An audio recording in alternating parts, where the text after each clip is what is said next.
Hello and welcome to another new episode of Learning Simplified.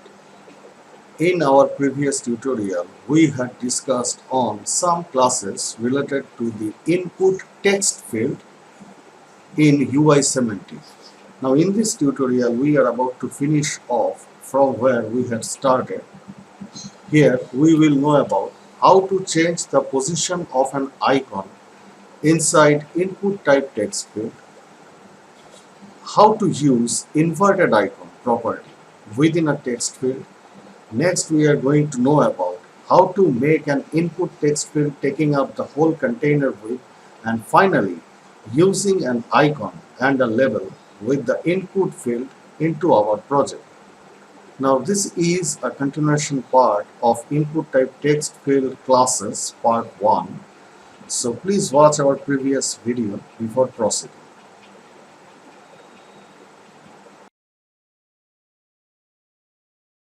Instead of this extreme right position, we are practically wanting to have this icon in the extreme left of this text field.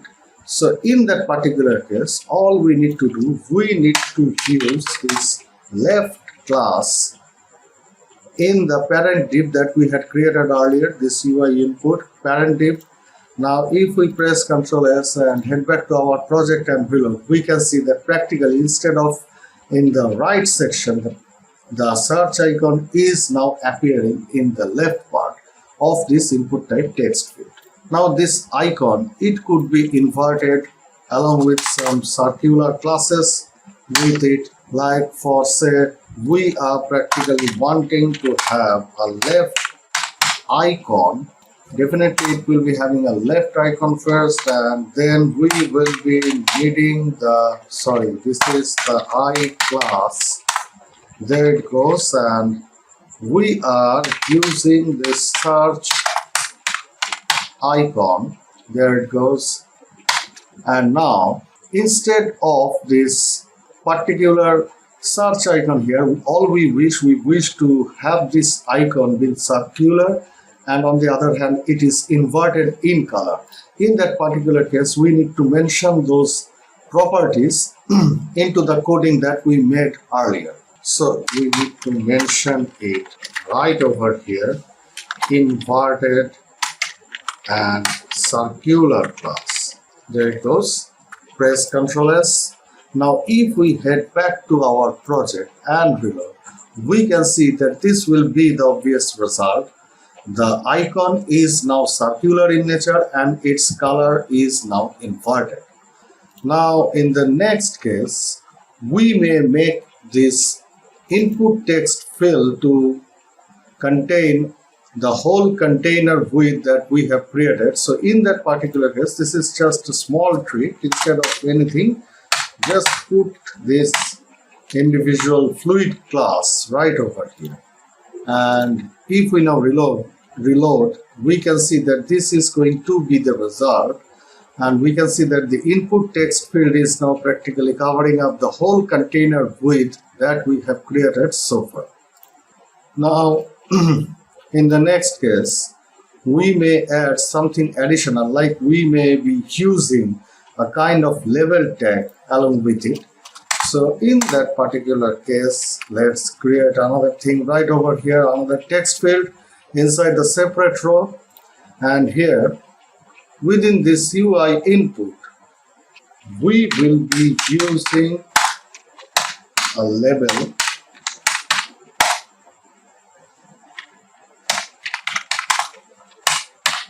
along with the text field that we had created. So we had made usage of these classes, this right labeled left icon input right over here, and into it, first of all, we will now slightly modify the orientation of the I class that we had created earlier. So far we will be placing it on top of the input type text field here, and here we will be using something different like this tags. I guess it is tag, not tags. No, it is tags. There it goes. First of all, place it right over here, And here, let's see first of all what is the result. So press Ctrl S, reload, and we can see that this is so far the result. We had created this thing right over here. Let's head back to our text editor. Now we have created this icon class right over here. So in the next case, we will be now creating up this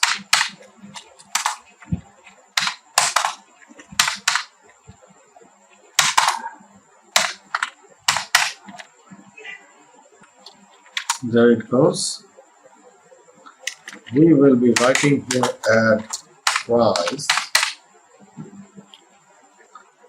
and here we will be adding href. That means we will be mentioning the linked path right over here. So press Ctrl S.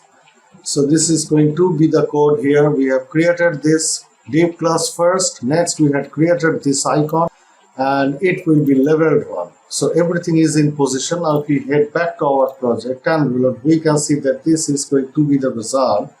This is the add price that we had mentioned here, and it has a certain link. Whenever we are hovering our mouse over it, we can see that this is going to be the linked path that we had practically used here, a hashtag, and there goes the icon, and then there goes the